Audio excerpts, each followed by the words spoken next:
हम लोग पढ़ रहे थे जेंथोफाइसी के कॉमन कैरेक्टर्स, ठीक है। जेंथोफाइसी के कॉमन कैरेक्टर्स में आप लोगों ने एक एग्जांपल लिखा। सबसे बेस्ट एग्जांपल कौन सा याद करवाया आपको? देखो भाई, ध्यान रखना, कुछ साइंटिस्ट ऐसे हैं जिन्होंने वाउचेरिया को साइनोफाइसी में रखा। क्यों? उसके पीछे रीजन है। हम कौन सा फॉलो कर रहे हैं? बीएससी फर्स्ट ईयर के अकॉर्डिंग हमारा जो क्लासिफिकेशन चल रहा है वो स्मिथ के अकॉर्डिंग चल रहा है, ठीक है। स्मिथ ने जेंथोफाइसी के अंदर ही रखा है वाउचेरिया, लेकिन आप आगे फर्दर क्लासेस में अगर बॉटनी के साथ आगे पढ़ते हो, एमएससी करते हो, तो वहां पर फिश का क्लासिफिकेशन रहेगा, ठीक है। सेवालों को इधर स्मिथ ने तो केवल क्या 7-8 क्लासेस दी है ना, 7, फिश ने 11 वर्गों पर, और उन्होंने वाउचेरिया को जेंथोफाइसी के बजाय साइनोफाइसी में रखा, समझ रही है। लेकिन क्यों? उसके पीछे रीजन ये है कि उसकी संरचना में पट वाली बात तो है नहीं, मतलब संकोशीय स्थिति, संकोशीय मतलब कोशिकाओं में पट व्यवस्थित नहीं, ठीक है। तो उन्होंने कहा शायद ये जीवाणु जैसी कुछ संरचना दिखाई देती है। दूसरी चीज, इसके अंदर संचित भोजन कभी भी स्टार्च होता नहीं है। कौन सा होता है? ल्यूकोसिन और तिलिन। तो उस हिसाब से उन्होंने साइनोफाइसी में रख दिया। लेकिन स्मिथ ने इसे वाउचेरिया को किसमें रखा है? जेंथोफाइसी। उसके पीछे उन्होंने कारण दिए कि भाई देखो, इसमें जो कोशिका भित्ति है वो किसकी बनी हुई है? कल ही लिखे, सेल्यूलोज और पैक्टिन, है ना, है। तो ये कैरेक्टर उसमें साइनोफाइसी में कौन आते हैं? नीलहरित शैवाल। नीलहरित शैवाल का मतलब क्या हो जाएगा? ये बैक्टीरिया से ज्यादा समानता रख रहा है, लेकिन इसमें देखा नहीं भाई, ये बैक्टीरिया से ज्यादा समानता नहीं रखता। बैक्टीरिया की कोशिका भित्ति थोड़ी ना सेल्यूलोज एकदम से इतना सारा होगा उसके अंदर, समझ आई बात? क्योंकि उसमें तो म्यूकोपॉलीसेकेराइड वगैरह होते हैं। दूसरी चीज उन्होंने कहा कि भाई इसमें जेंथोफिल मिलता है, और सबसे इंपॉर्टेंट बात, क्लोरोफिल ई जो कहीं नहीं मिलता है वो इसमें मिलता है। तो इसलिए उन्होंने इसको किसमें रख दिया? किसको? ठीक है।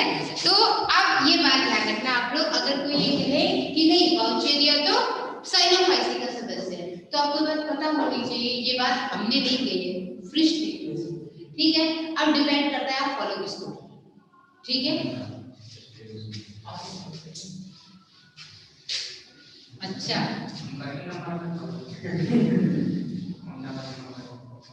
ठीक है। तो आगे अब क्या करना है हम लोग को? जेंथोफाइसी के सामान्य लक्षणों में क्या करना है? कोशिकीय संरचना।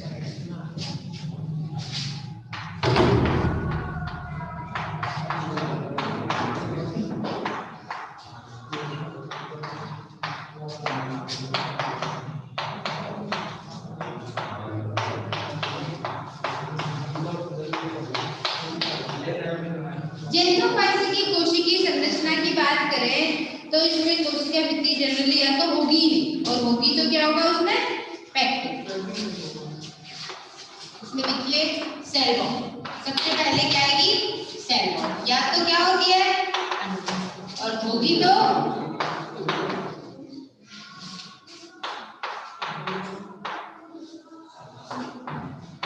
सामान्यतः है अनुपस्थित। कुछ सदस्यों में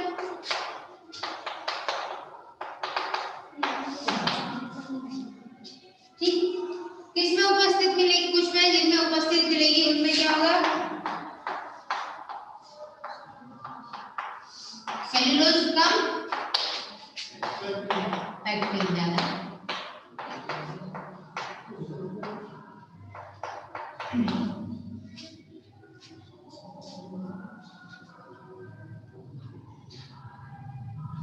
इसके अलावा कुछ जातियों में कोशिका भित्ति में क्या होता है? सिलिका होता है।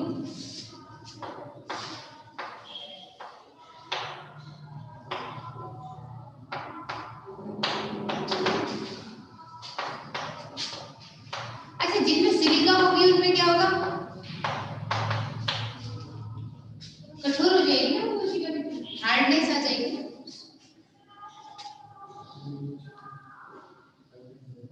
कोशिका भित्ति सिलिका, और जब सिलिका होगा तो उसमें क्या हो जाता है, दो अतिव्यापित भाग हो जाते हैं, एक दूसरे को ओवरलैप करते हैं। ट्राइबोनीमा में तंतु जब अलग होते हैं तो कैसा हो जाता है, एच आकृति बनाते हैं।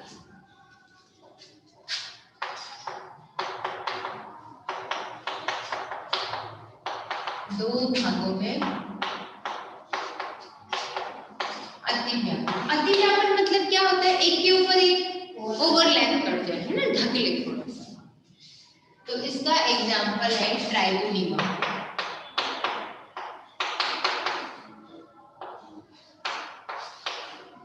और ट्राइबोनीमा में क्या होता है, विखंडन के समय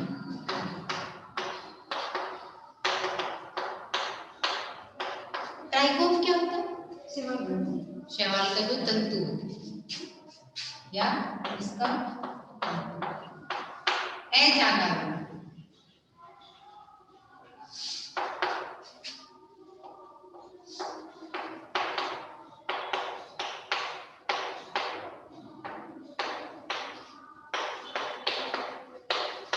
यानी एक दूसरे को ऐसे छोड़ते हुए टूट रहे, ठीक है। उसके बाद आगे क्या है, बॉट्रिडियम, उसमें सेल वॉल सेल्यूलोज की बनी हुई है, बॉट्रिडियम।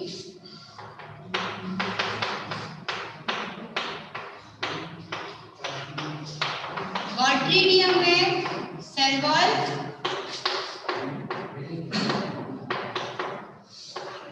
सेल्यूलोज की बनी।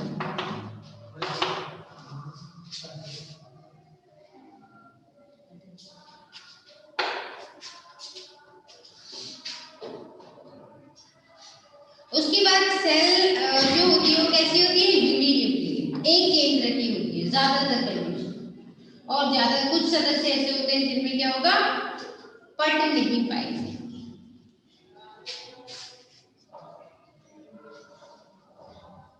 ये तो होगी सेल वॉल। उसके बाद केंद्र,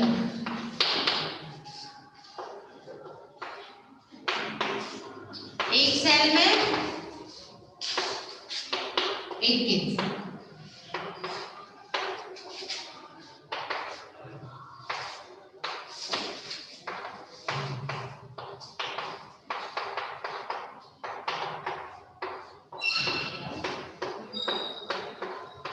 पटहीनता के कारण क्या कहते हैं, सिनोसाइटिक संकोचीय अवस्था किसमें देखने को मिलेगी, है वाउची, ठीक है। यानी कोशिकाएं तो होंगी लेकिन कोशिकाओं के बीच में कोशिका भित्ति नहीं होगी, तो ऐसा लगेगा सब पूरा एक ही है, ठीक है, एक ही थैलस है, ऐसा दिखाई।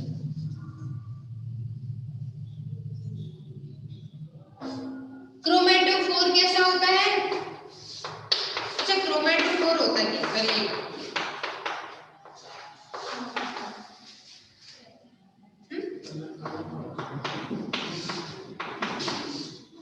देखो, जब कोई चीज समझ नहीं आए तो उसको कैसे याद रखें। ये क्या लिखा है, क्रोमेटो, क्रोमोप्लास्ट, क्लोरोप्लास्ट पढ़े होंगे, है ना। क्लोरोप्लास्ट क्या होता है, क्रोमोप्लास्ट क्या होता है, रंजक वाला, नहीं पढ़ा, पढ़ा होगा, लवक पढ़े होंगे आप जब छोटे बच्चे रहे होंगे, छोटी क्लास। देखो भाई लवक होते हैं, ठीक है, क्लोरोप्लास्ट, क्रोमोप्लास्ट और ल्यूकोप्लास्ट, तीन तरीके। क्लोरोप्लास्ट हरित लवक को बोलते हैं, क्रोमोप्लास्ट रंग बिरंगे जो लवक होते हैं, ऐसे लवक जिनमें हरित लवक नहीं होगा बाकी सारे रंग होंगे क्लोरोफिल के अलावा, ठीक है, जेंथोफिल, कैरोटीन वगैरह। फूलों की पंखुड़ियों में वही होता है, इसलिए तो वो रंग बिरंगी होती है, ठीक है। जिनमें नहीं होता वो कैसे होती है, ल्यूकोप्लास्ट। ल्यूकोप्लास्ट मतलब ल्यूको शब्द का मतलब होता है जहां कोई रंग नहीं है, रंगहीन। विज्ञान की भाषा में रंग की अनुपस्थिति सफेद रंग होती है। अब सही लग रहा है, ठीक है ना। यानी कि सारे रंग मिल गए तो क्या बन गया, काला रंग, और सारे रंग अनुपस्थित है इसका मतलब क्या है, सफेद रंग, है ना। तो मोगरा जो जैस्मिन वगैरह चमेली वगैरह का फूल होता है उसमें क्या होता है, व्हाइट कलर इसीलिए होता है, उसमें कोई रंजक ही नहीं है, वो ल्यूकोप्लास्ट है। तो क्रोमेटोफोर ऐसे समझो कि ऐसी संरचना जिसके अंदर क्या होंगे, रंजक होंगे, ठीक है। वो डिस्क जैसी दिखाई देती, किसी में प्याले जैसी दिखाई देती है ना। क्लेमाइडोमोनास बनाया था, क्लेमाइडोमोनास में ये कंडीशन थी कि नहीं थी बताओ। फिर यहाँ पटलिकाएं बनाई थी, यहाँ आई स्पॉट बनाया था, तो ये क्या है, कवि जैसी कंडीशन में था ना।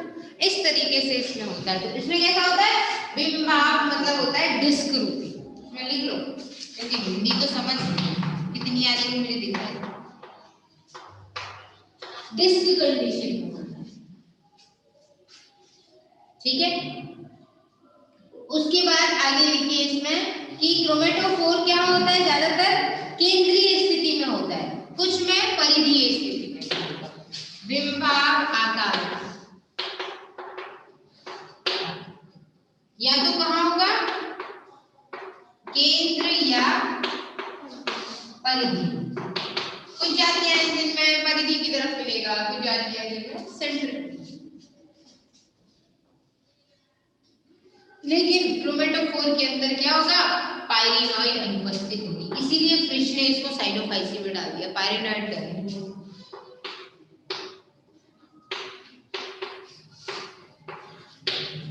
पाइरिनॉइड अनुपस्थित, ठीक है। भोजन का संचय स्टार्च के रूप में, किसी न किसी रूप में। इसमें पाइरिनॉइड ही है तो स्टार्च कहां कलेक्ट होगा, तो इसमें स्टार्च ही कलेक्ट नहीं होता। फिर इसके अंदर क्या कलेक्ट होता है, जेनोफाइसिस सिस्टम में ल्यूकोसिल, ठीक है। इसके अलावा इसमें क्या होगा, क्रोमेटोफोर में पाइरिनॉइड तो नहीं होता, लेकिन क्लोरोफिल ए, क्लोरोफिल ई होगा। और इसके अलावा क्या होगा, बीटा कैरोटीन और जेनोफिल, बीटा कैरोटीन, ठीक है। इसमें क्या क्या होगा लिख लीजिए, क्लोरोफिल ए, क्लोरोफिल ई। एक बात और, क्लोरोफिल बी लगभग सब में मिलेगा, यहाँ नहीं। अगर आपसे पूछा जाए शैवालों की ऐसी फैमिली बताइए जिसमें क्लोरोफिल बी उपस्थित होता है, स्पेशली नहीं होता है, तो वहां कौन होगा, लिख लो, है ना। वैसे तो याद नहीं रहेगा, इसमें लिख लो पाइरिनॉइड अनुपस्थित दिखा ना, पाइरिनॉइड के बगल में लिख लो क्लोरोफिल बी, दोनों ही चीजें क्या हो जाती है, अनुपस्थित। उसके बाद क्लोरोफिल ए, क्लोरोफिल ई, और इसके अलावा क्या होगा, इसके अंदर बीटा कैरोटीन, बीटा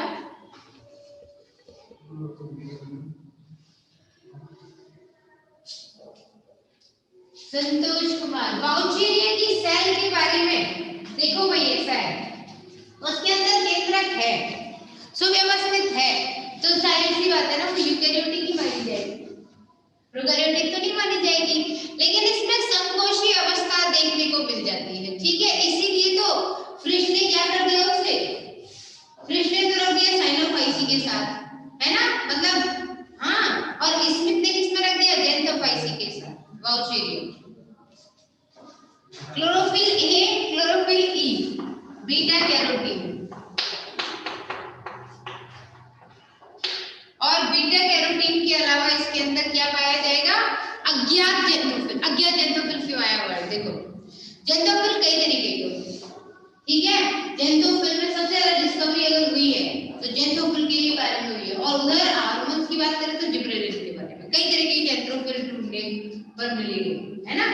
तो इसमें अभी तक ये नहीं पता चला कि एक्यूरेट कौन सा जेंथोफिल है, ठीक।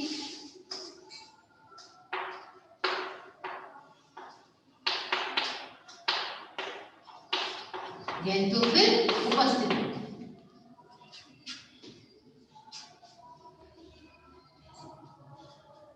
ल्यूटिन नहीं होता, फ्यूकोजेंसिन नहीं होता, और इसी वजह से इसको स्मिथ ने जेंथोफाइसी में रखा, क्योंकि फ्यूकोजेंसिन जो है वो किसका है, नीलरित शैवाल है ना, रोडोफाइसी, साइनोफाइसी, उनके जो है वो कॉमन कैरेक्टर्स में आ सकता है। उसके बाद आगे लिखिए, इसमें क्या होगा, कैरोटीनॉइड्स बहुत ज्यादा होते हैं, बीटा कैरोटीन, और उसके बाद क्या होगा, कैरोटीनॉइड्स भी उपस्थित होंगे, ठीक है।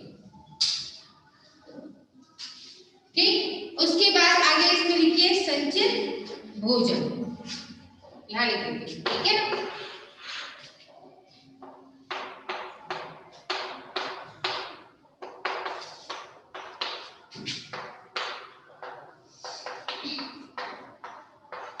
ल्यूकोसिन के रूप में, और तेल और अच्छा ल्यूकोसिन का दूसरा नाम क्या होता है? क्राइसोलैमिन। क्राइसोलैमिन, ल्यूकोसिन इसका दूसरा नाम क्या होगा?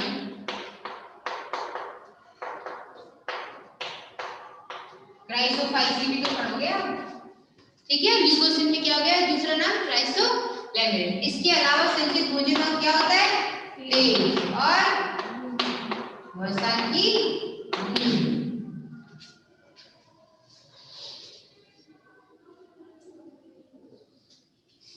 ग्लूकोसिन क्या होता है? ग्लूकॉन का बहुलक होता है, नोट डाल के लिख लीजिए।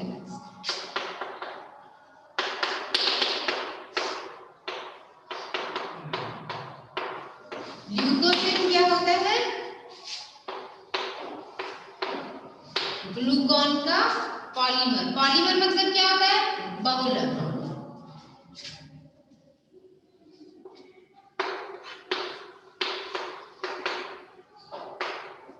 मतलब बहुत सारी छोटी छोटी इकाइयां मिलकर क्या करेंगी?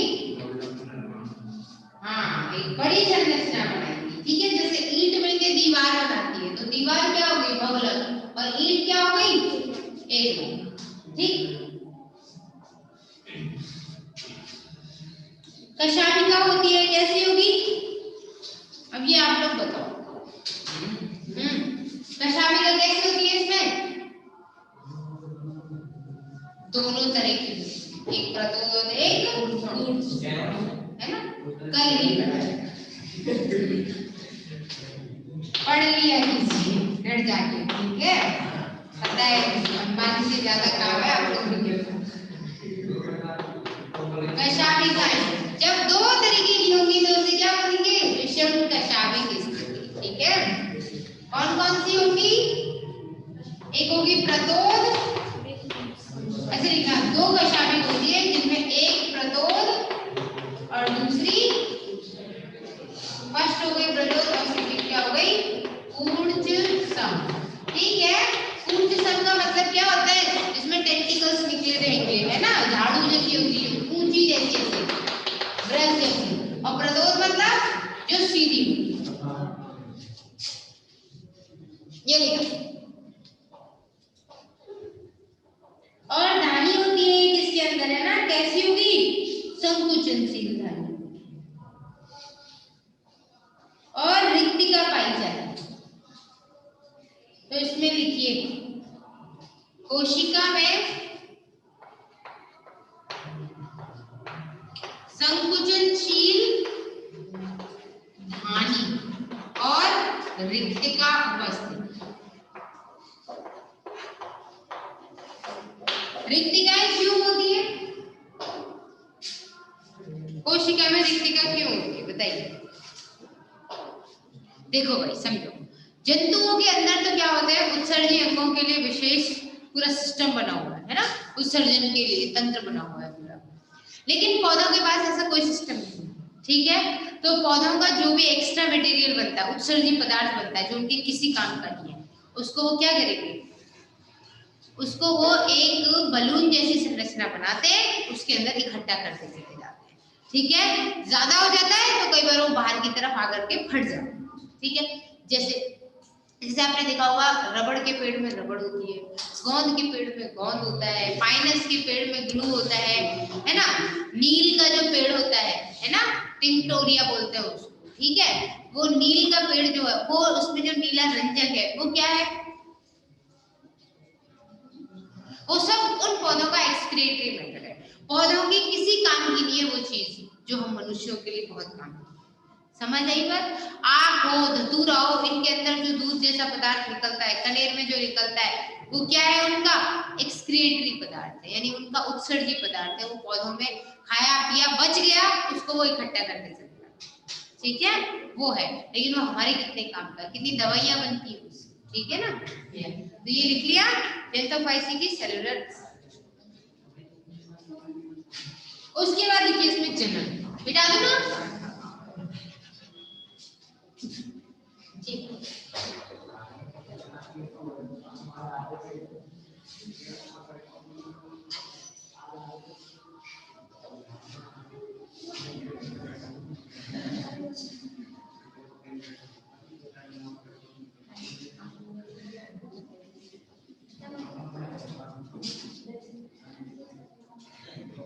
लिखिए जेंटोफाइसी में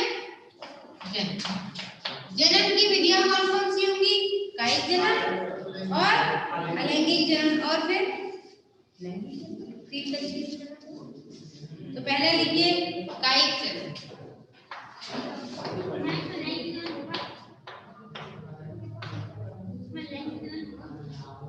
वॉल्चेरियम में नहीं होता।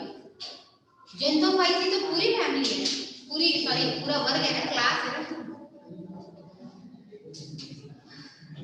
अच्छा हेट्रोकॉन्ट्री क्या होता है? हेट्रोकॉन्ट्री डिवाइड कर सकते हो, कल ही डिवाइड।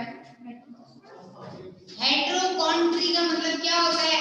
हेट्रो मतलब विषम, वेरी विषम का शारीरिक स्थिति, एक प्रतोद हो गया है, पुंसक हो गया, इसी अवस्था को क्या कहते हैं? हेट्रोकॉन्ट्री। ठीक है,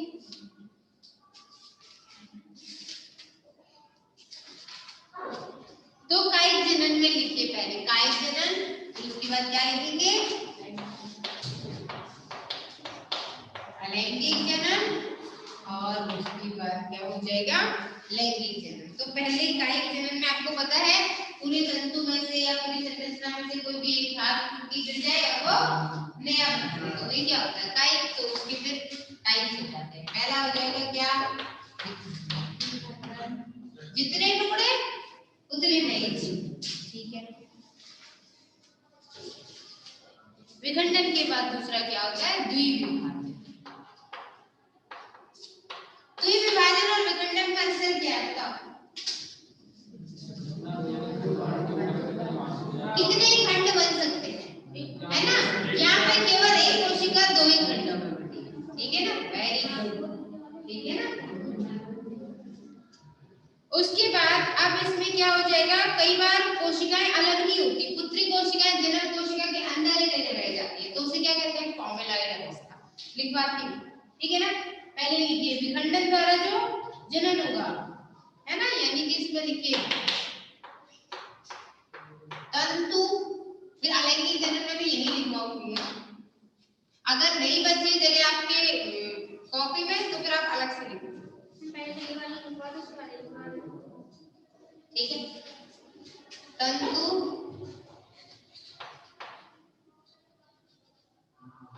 अनेक खंडों से नए जीव बनाता है, या नए जीव भी बनाएगा। द्विविभाजन में क्या होगा? हर कोशिका दो ही बनेगी।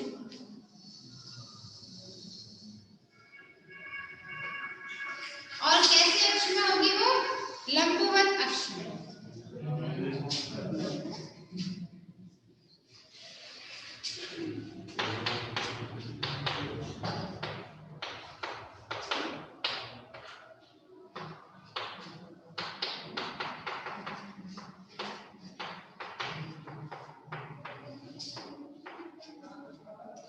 एक कोशिका क्या करेगी? दो भागों में बट जाएगी, और दो भागों में बटकर क्या करेगी? लंबवत भागों में बटेगी। यानी कि जैसे ये कोशिका है ना, तो इसमें मान लो ये एक मिनट, हाँ देखिए, जैसे दो तीन कोशिका है ऐसे, तो ये लंबवत ऐसे बटेगी। अगर ऐसे बटती तो क्या होता है? अनुप्रस्थ। कैसे बटी है? अनुप्रस्थ, लंबाई बढ़ती है।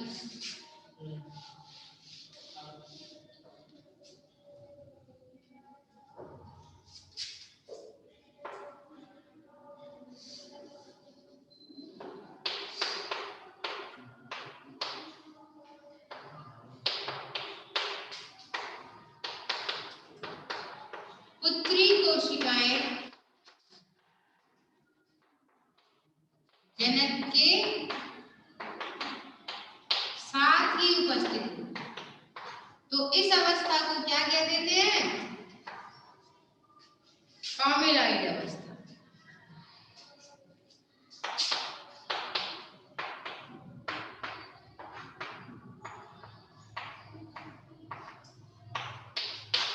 अच्छी बात है ना।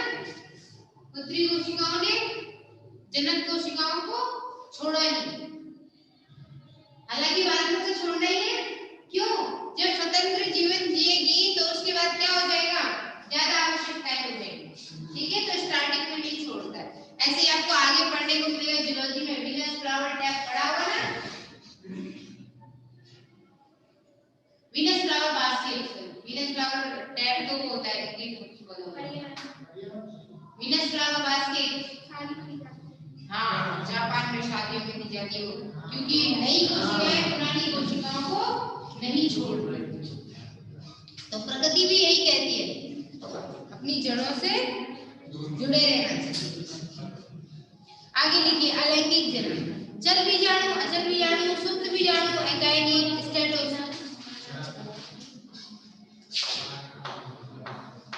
देखो भाई, क्वेश्चन कैसे बनता है 1 नंबर का। ज़ूस्पोर अलैंगिक जनन है, अलैंगिक जनन वाले बीजाणु है या लैंगिक जनन वाले बीजाणु, क्या लिखते हो? बीजाणु मुख्य रूप से अलैंगिक जनन ही करते हैं। वो जो कोशिका है जिसमें क्या है, कशाभिकाएं हैं, जो पुंधानी से अलग हुई है, उसे बीजाणु नहीं कहते, उसे क्या कहते हैं, पुंगणु। याद है, कई बार बच्चे पुंगणु को जूस्पोर या चल बीजाणु समझ के बोल देते हैं लैंगिक जनन, जबकि ये गलत है। समझ आ गई बात? जहां शब्द बीजाणु आ गया वहां जनन अलैंगिक है। ठीक है, जब पुंधानी होगी, उसके अंदर संरचना बनेगी, वो कशाभिक होगी, तो फिर वो पुंगणु। ठीक है, ये बात। तो आगे लिखिए इसमें, चल बीजाणु, चल बीजाणु के बाद क्या होगा, अचल बीजाणु। चल बीजाणु कैसा होते हैं, ज्यादातर द्विकशाभिक और हेटेरोकॉन्ड्री। अब नहीं लिखोगे हेटेरोकॉन्ड्री क्या होता है, बिल्कुल नहीं। जिसको नहीं याद रहे एग्जाम टाइम में, वो पढ़ ले तो क्या पलटोगे, ऐसा कर लेना।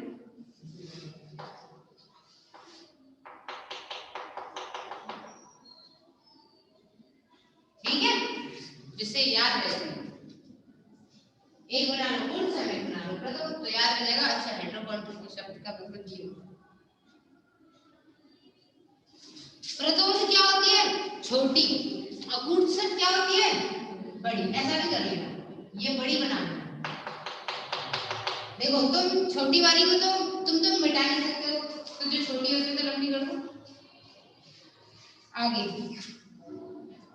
द्रव बिंदु नहीं होता, आई स्पॉट नहीं होता। चल बीजाणु के अंदर क्या होता है, आई स्पॉट अनुपस्थित। आई स्पॉट करता क्या है, कुछ जातियों में रिपोर्ट किया गया, शैवालों में आई स्पॉट क्या करता है, प्रकाश संवेदी अंग होता है ना, प्रकाश की तरफ गति करता है। लेकिन अभी तक उसकी प्रॉपर उसका फंक्शन क्या है वो नहीं पता है। ठीक है, अब आपको एक बार